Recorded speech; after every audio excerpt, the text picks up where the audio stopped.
ఈ లోకంలో ఒక్క తల్లి మాత్రమే మనం ఎలాంటి వారైనా ప్రేమిస్తుంది, ఎన్ని తప్పులు చేసినా క్షమిస్తుంది. ఇది తల్లి కొడుకు ప్రేమ కథ. రవి చిన్నప్పటి నుంచి చాలా ఆశలతో పెరిగాడు. తండ్రి చిన్నతనంలోనే చనిపోవడంతో అతన్ని చూసుకోవడం, పెంచడం అన్నీ తల్లే చూసుకుంది.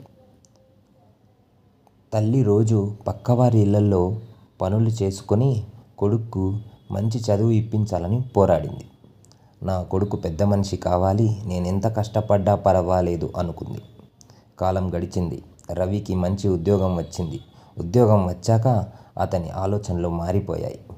నగరానికి వెళ్ళిపోయి తల్లిని పట్టించుకోవడం తగ్గించాడు. ఒక్కరోజు తల్లి రవిని చూడ్డానికి పట్టణానికి వచ్చింది. అప్పుడు రవి తన స్నేహితులతో ఇలా చెప్పాడు: నా తల్లి పల్లెటూరు నుంచి వచ్చింది, బట్టలు కూడా సరిగ్గా లేవు, కొంచెం లోపల ఉండమని చెప్పండి. అది విన్న తల్లి కన్నీళ్లతో, నేను వచ్చి నిన్ను కలవాలనుకున్నా, నువ్వు సంతోషంగా ఉంటే నాకు అంతే ముద్దు అని అమ్మ తిరిగి వెళ్ళిపోయింది. కానీ కొద్ది రోజుల తర్వాత రవి ఉద్యోగం కోల్పోయి కష్టాల్లో పడ్డాడు. అతనికి ఎవరు అండగా ఉండలేదు.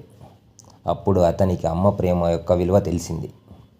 రవి వెంటనే ఊరికి వెళ్ళి అమ్మ కాళ్ళ మీద పడిపోయి, అమ్మా, నా తప్పు ఇప్పుడే తెలుసుకున్నాను, నీ ప్రేమను తక్కువ అంచనా వేసి నిన్ను తప్పు చేశాను.